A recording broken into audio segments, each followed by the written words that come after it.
Hi everybody, it's Az here from Heel vs Babyface. Please do not adjust your sets. There is absolutely nothing wrong with the video apart from the fact I've sped it up times 16. Why have I done that? Well, I'm bringing you the second, at least on YouTube anyway. I've done a few more on my live streaming, but I'm bringing you the second of my solo heroic 5-person Mists of Pandaria dungeons. And if you don't know already, there are 9 dungeons in Mists of Pandaria, and I have now officially soloed every single heroic one. Every single heroic one. You've seen me do the bulk of them, or some of you at least would have seen me do the bulk of them on my live streaming, my Twitch channel. But now I'm going to bring them to you one by one on my Yao Chow Bings as well. Not consecutively, you know, I'll break it up with different videos here and there, do not worry. I think some people want to see me go back to the Iron Man challenge. They're desperate to see how I'm going on with that. Okay, no problem at all. So there's plenty of content which is going to be coming within the next few weeks. Put it that way. But what was kind of like really weird, when I say weird, maybe that's not quite the correct word to use, but what's maybe a little bit alarming, of course, is this is current content. This is current content, dungeon current content. And I've soloed the job lot on the heroic difficulty levels. Yes, I'm a warlock and I'm a solo specialist, but there are other classes that can do it. Hunters, blood DKs, as I speed up the footage again. And I'm pretty sure there are a few more in there that can also do what I'm doing right now. It kind of highlights how drastic the level of gear has changed throughout the course of the life of Mists of Pandaria. I believe when I dung, if there is such a word, when I dung level 90 about a year or so ago, I had approximately item level, what, I'd say 435 to 440 at best, something along those lines. And I believe I had approximately, and I could be wrong here, but I'm going to say approximately 16 to 18,000 spell power. Somewhere along those lines, at least anyway. Now, I'm item level 551. Ouch. And I have a spell power of just clocking in at over 41,000. So that's almost, not quite, but almost 3 times the amount of spell power that I dinged or dunged level 90 with back in there. So it shows how quickly, when you do not upgrade content, how quickly content can become obsolete. And what was, without trying to sound cruel, but what was the joke, of course, was that these dungeons were named heroic dungeons. And from the very get-go, they were anything but heroic. And Blizzard even said that. Yes, they're not heroic, but we're keeping the name heroic because we don't want people to get confused. Whatever. Clearly, they kept the name heroic because they thought it would entice people. But yes, the less said, the better. But in my eyes, what it really highlighted was the fact that we really, really missed having new dungeons added to the Mists of Pandaria in the various patches. 5.1 we could have, 5.2 we could have, 5.3 we could have, and absolutely in 5.4 we could have. Remember when we got the 3 dungeons which managed to complement Icecrown Citadel back in Wrath of the Lich King without trying to put a sentimental element onto this? It clearly demonstrated that Mists of Pandaria has lacked dungeons. What have we had in its place?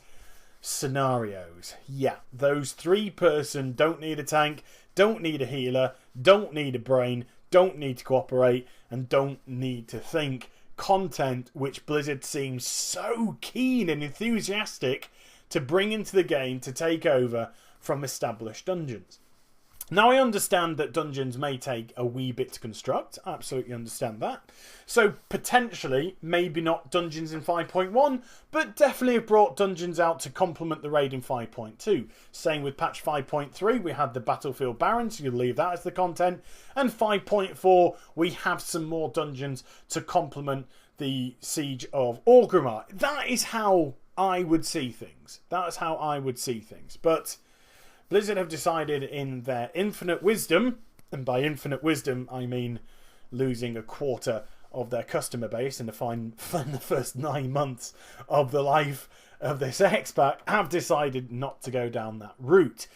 What is encouraging, though, is in less than 2 weeks' time, or basically 2 weeks' time, around 2 weeks' time, how many times can I say 2 weeks' time? Quite a lot.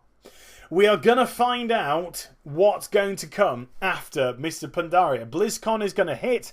We will find out what the new X-Pack's going to be, where it's going to take us. We'll find out the new features of the X-Pack and the direction in which the World of Warcraft will take itself. And for me, that's a very, very exciting concept. I've made, absolutely my stance perfectly clear. I think this has been a dreadful X-Pack, and the sooner we get it over and done with, the better. What is concerning as we arrive now at Lillian Voss, and again, can I just highlight this? I know when I did my beta video on Scholomance for Mr. Pandaria, I went on a bit about this, so I'm not going to repeat myself too much. But if you haven't rolled an undead character, please do, simply to learn the storyline of Lillian Voss, because I think it's one of the greatest storylines that Blizzard actually put in the World of Warcraft. I think you build up a great affinity with Lillian Voss as you're leveling up your undead character. It doesn't have to be an undead character, you just bring another character over and do the undead quest chain from the very start. But you meet Lillian Voss literally when you're level 1, level 2, and it goes on and on and on and on, and it ends here in Scholomance. I don't believe, and again, please correct me if I'm wrong, I don't believe Lillian's story goes beyond. But you do get to see her on multiple occasions throughout the course of leveling up, and it is a very sad story, and there's lots of integration, and there's lots of you do feel connected to Lillian, put it that way. I certainly did, and I thought it was a great bit of storytelling by Blizzard, something which again has been drastically missing in Mists of Pandaria. But as I was saying just before, with the details of the new X-Pack coming out, fingers crossed, Blizzard, because of Cataclysm receiving pretty much a lukewarm reception, but not losing too many subscribers. It lost about 2 million over the course of its life, and bear in mind that it did start when the World of Warcraft was on approximately 11.5 to 12 million. So it started in a very good position and ended on about 9.1, something along that lines. But here we are, 9 months into the Mists of Pandaria, figures-wise at least. I know we're a year into the X-Pack itself, but figures-wise, we're 9 months into Mists of Pandaria, and that 9.1 went up to 10 when it was released, and that 10 has gone down to 7.7 as we understand it. So what is going to be the next quarter figures? Who knows? But it's certainly not been well received. That's what I'm trying to say. So we've had a lukewarm X-Pack in Cataclysm, and an X-Pack which is basically hemorrhaged subscribers. There are, of course, there are going to be a few of you that like the X-Pack. All power to you, whatever you, and I try and make my own fun in the X-Pack, so that's why I've kind of got by myself. But fingers crossed they would have learned from the fact of the mistakes of Cataclysm, and certainly, I think, some stonking mistakes in Mists of Pandaria, and the next X-Pack, who knows, could be absolutely stunning if they learn from their mistakes. And that's the big if. If they're big enough to accept that mistakes were made and they have tried to rectify them. And I am a person who does believe in hope. I am very, very hopeful indeed, because I wouldn't still be playing the game if I wasn't. And for those in before, people say, but you've cancelled your subscription. Yes, I've cancelled it, but I've still got 2 months to run on it before it runs out. Who knows? When BlizzCon comes out and I see the direction that Mists of Pandaria, or World of Warcraft I should say, is going to go in, that could make me go, bingo jingo, yeah, let's just get it resubbed in December whenever it runs out and take it forward. But the reason why I say I've got hope, not just because of the 2 lukewarm X-Packs and they need to do something to get people back and get people having faith in the product again, but the fact that in patch 5.4 they were seriously looking at how to change the content.